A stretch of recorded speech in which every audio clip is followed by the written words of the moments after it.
Shalom rekan-rekan yang dikasihi Tuhan. Semoga pada pagi hari ini kita diberi kesehatan selalu. Dan pada pagi hari ini kita akan menyiapkan diri kita. Kita akan datang ke hadirat-Nya untuk memuji Dia dan menyembah Dia. Saya undang kita untuk mengambil saat teduh sejenak.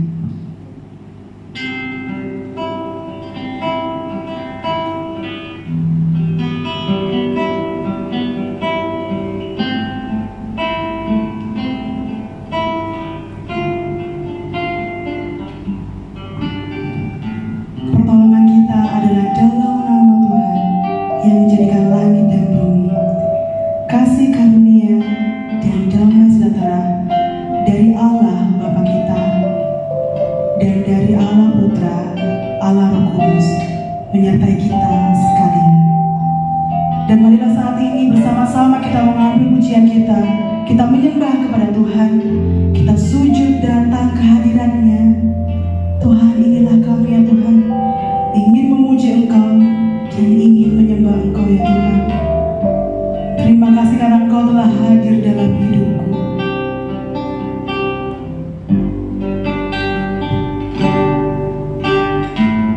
Segala pujian syukur bagimu, Kau hadir dalam hidupku. Kini ku datang sujud di hadapan-Mu.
Marilah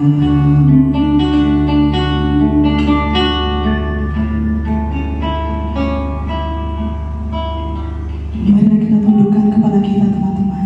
Kita masuk di dalam doa. Ya Tuhan, benar ya Tuhan, pada hari ini Tuhan, kami ingin mengucap syukur atas segala berkat yang Engkau berikan kepada kami. Kami mengucap syukur atas kemuliaan yang telah memulihkan hati kami Tuhan. Dan saat ini ya Tuhan, kami ingin datang dan sujud di hadapan-Mu Tuhan. Ampunilah segala dosa-dosa kami ya Tuhan. Layakkanlah kami untuk menyembah Engkau, untuk memuji Engkau, dan mengerti apa yang Engkau inginkan di dalam hidup kami ya Tuhan. Kami akan beribadah kepada Engkau hari ini Tuhan. Berkatilah hati kami ya Tuhan. Hanya di dalam nama Tuhan Yesus kami sudah berdoa dan mengucap syukur. Amin. Di dalam Efesus 5 ayat yang ke-16 berkata, dan pergunakanlah waktu yang ada, karena hari-hari ini adalah jahat. Dan marilah bersama umat percaya sepanjang abad, kita bangkit berdiri, kita akan mengakui pengakuan iman kita, pengakuan iman rasuli.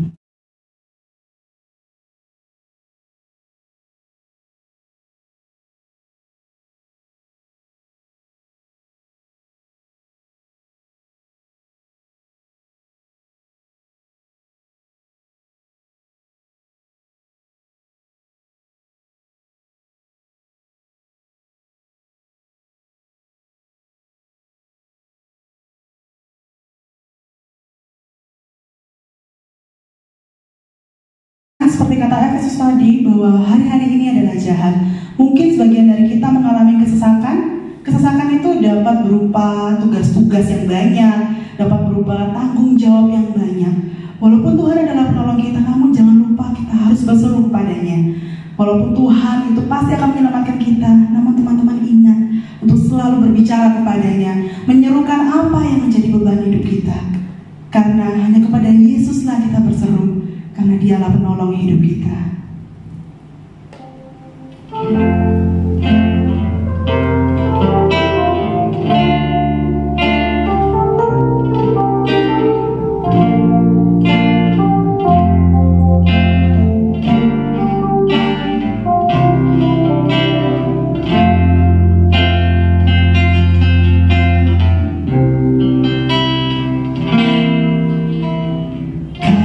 Tuhan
kita merenungkan firman Tuhan, mari kita berdoa terlebih dahulu. Tuhan, kami bersyukur untuk kesempatan kembali kami boleh beribadah, dan saat ini kami akan mendengarkan firman-Mu. Tuhan berkati setiap kami, Tuhan berbicara kepada setiap kami melalui firman yang akan kami dengarkan bersama-sama. Di dalam nama Tuhan Yesus Kristus kami berdoa. Amin. Firman Tuhan hari ini terambil dari Efesus pasal yang kelima ayat 15 sampai ayat 21. Demikian firman Tuhan. Karena itu perhatikanlah dengan seksama bagaimana kamu hidup. Janganlah seperti orang bebal, tetapi seperti orang arif. Dan pergunakanlah waktu yang ada, karena hari-hari ini adalah jahat. Sebab itu, jangan kamu bodoh, tetapi usahakanlah supaya kamu mengerti akan kehendak Tuhan. Teman-teman yang dikasihi Tuhan, bagaimana kehidupan kita selama kita menjalani masa social distancing sampai hari ini? Mungkin sebagian kita mengatakan, wah, saya sekarang sudah gak seproduktif dulu. Sekarang apa yang bisa saya lakukan? Semuanya menjadi terbatas. Ruang gerak kita menjadi sempit, baik di dalam dunia kerja maupun juga di dalam dunia sekolah. Demikian juga halnya yang saya rasakan, teman-teman. Teman-teman yang dikasihi oleh Tuhan, sadarkah kita bahwa segala hal yang berkualitas itu selalu ada di dalam waktu? Tetapi tidak setiap waktu yang kita lewati, yang kita jalani itu dengan hal-hal yang berkualitas. Dan sadarkah kita, teman-teman, bahwa dunia seringkali mengukur akan keberhasilan, kesuksesan seseorang itu dari apa yang sudah dia capai, dari apa yang sudah dia raih di dalam kehidupan ini. Seseorang akan dikatakan berhasil, seseorang akan dikatakan sukses jika dia memperoleh nilai yang baik, jika dia dapat menyelesaikan pendidikannya, jika dia dapat berkarir, dapat menjalankan bisnis dan usaha dan mengembangkan semuanya itu. Seseorang akan dikatakan sukses dan berhasil ketika ia tidak menyia-nyiakan kesempatan yang ada. Ia dapat menggunakan waktu di dalam kehidupan mereka dengan baik. Tetapi bagaimana dari sudut pandang Alkitab, teman-teman? Mari saya mengajak kita membaca dalam Galatia 2 ayat yang ke-20. Firman Tuhan dikatakan, namun aku hidup, tetapi bukan lagi aku sendiri yang hidup, melainkan Kristus yang hidup di dalam aku. Dan hidupku yang kuhidupi sekarang di dalam daging adalah hidup oleh iman dalam Anak Allah yang telah mengasihi aku dan menyerahkan dirinya untuk aku. Teman-teman yang dikasihi Tuhan, perjumpaan pribadi kita dengan Tuhan itu merubah akan seluruh kehidupan kita. Dahulu kita ini tersesat. Saat ini kita sudah mendapatkan Sang Juru Selamat yang telah menyelamatkan akan kehidupan setiap kita. Kita bukanlah yang dulu lagi. Kita telah diberikan hidup baru oleh Allah.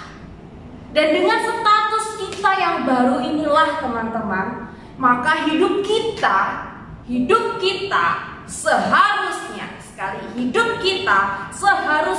tidak lagi berpusat kepada diri kita sendiri, tetapi berpusat kepada Kristus yang telah menyelamatkan setiap kita, yang telah memberikan hidup baru kepada setiap kita. Lalu mungkin pertanyaannya sekarang, apa yang harus kita lakukan? Jawabannya kembali seperti yang saya katakan tadi, yaitu menjalani hidup sesuai dengan kehendak Allah, bukan kehendak kita sendiri. Pertanyaan berikutnya mungkin kita katakan, loh, gimana kita bisa tahu kehendak Tuhan? Apa yang harus kita lakukan? Yang harus kita lakukan adalah, teman-teman, kita tidak lagi menjadi sama dengan kehidupan orang dunia. Kita tidak lagi menjalani kehidupan kita yang dulu, jauh sebelum kita mengenal Tuhan. Kita harus hidup benar, kita harus rajin belajar, ya. Walaupun gak ada guru yang memantau kalian, yang menemani kalian belajar, yang mendampingi waktu kalian ujian, tetapi kalian juga harus mengerjakan tugas, PR, dan ujian kalian dengan hati yang takut akan Tuhan. Guru kalian memang gak ada di situ, tetapi Tuhan melihat apa yang sedang kalian lakukan, apa yang sedang kalian kerjakan. Bagi kita yang bekerja, marilah kita bekerja keras, gitu ya. Jujur. Jangan kita cuma mau duitnya, jangan cuma kita mau hasilnya, tetapi kita tidak mau berproses. Kita tidak mau berusaha. Kita hanya bermalas-malasan. Mari kita juga boleh hidup jujur dan berlaku adil.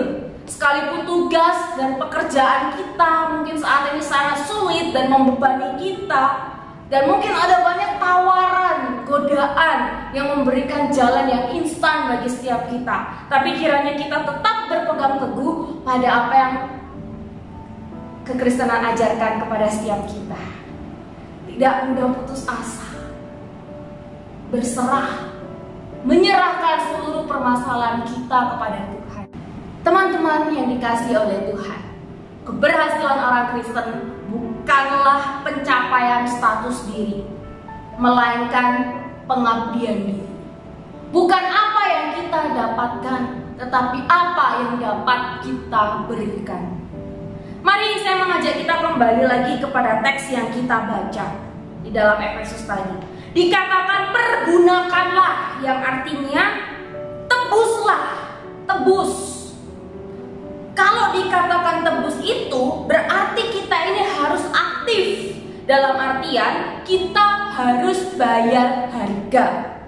Tebuslah, dapatkanlah kembali kesempatan itu dengan melakukan sesuatu untuk mencapai rencana Allah.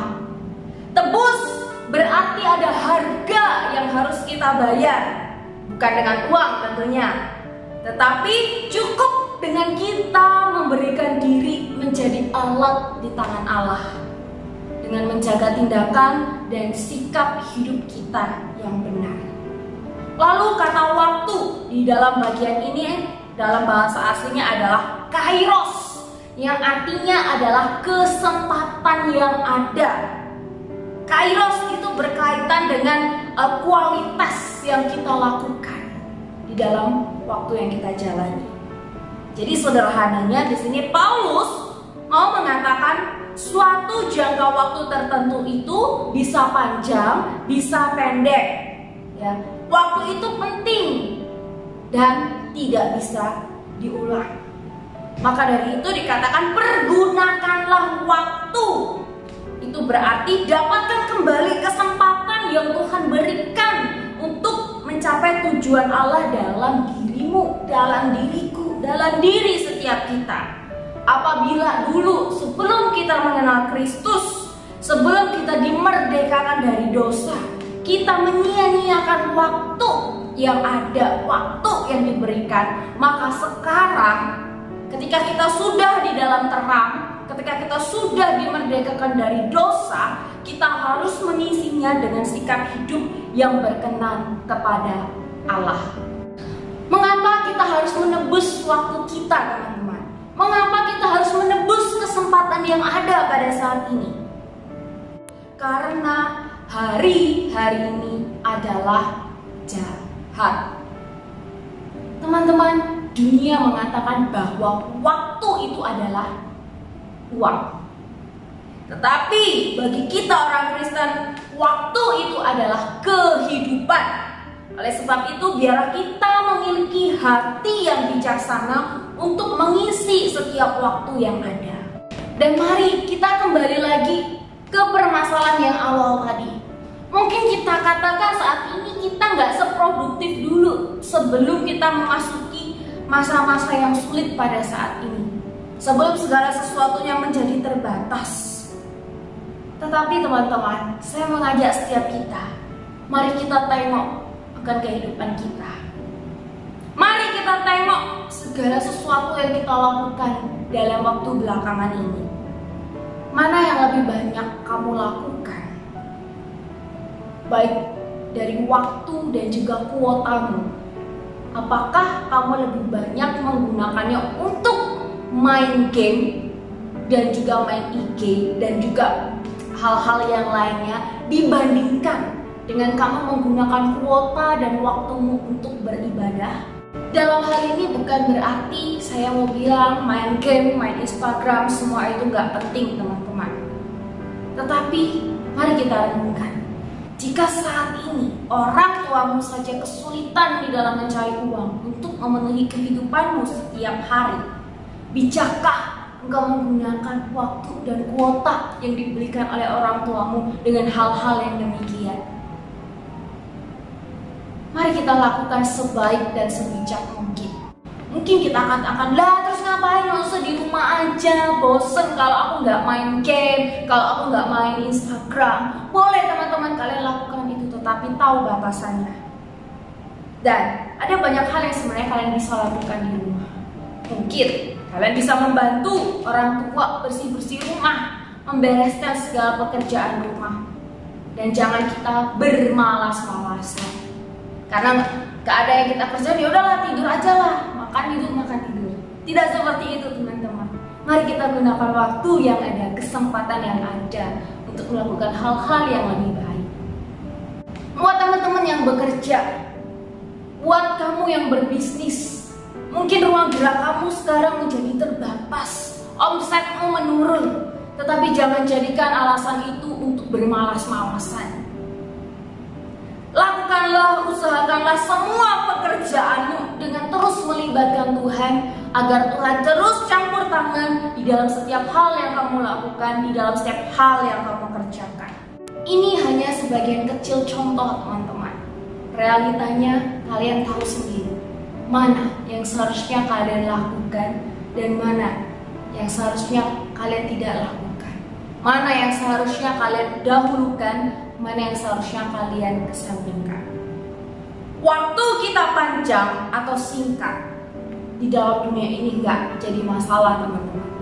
Tetapi yang terpenting, apakah kita sudah menggunakan kesempatan itu untuk kesenangan Tuhan atau untuk kesenangan diri kita sendiri?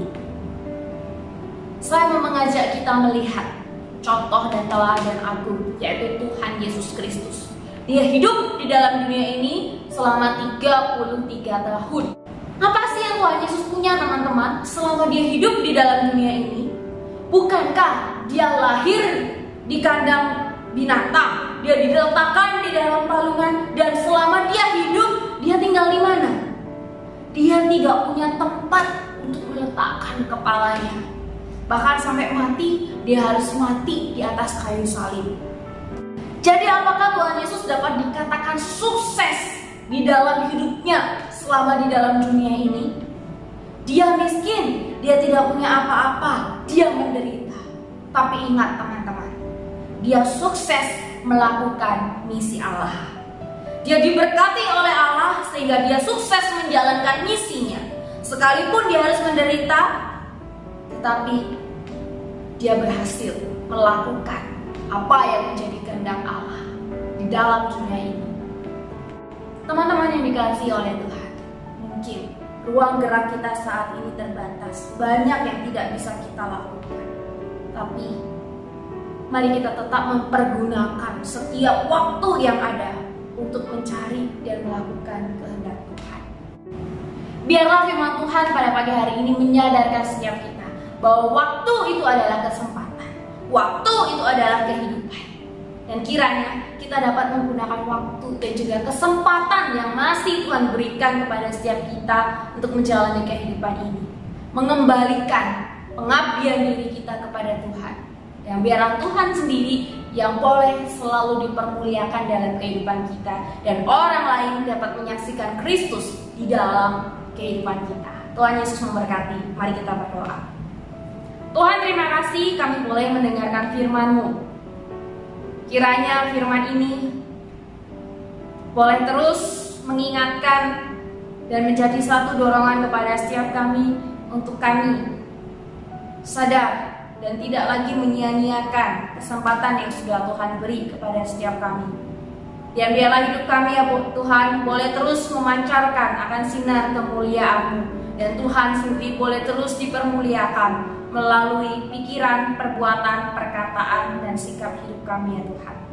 Di doa kami, dalam nama Tuhan Yesus kami berdoa. Amin. Teman-teman, hari-hari ini adalah hari-hari yang jahat. Dan marilah saat ini kita menguatkan hati kita kembali. Kita katakan bahwa Tuhan, kami ingin membawa hati kami sebagai persembahan untuk Engkau.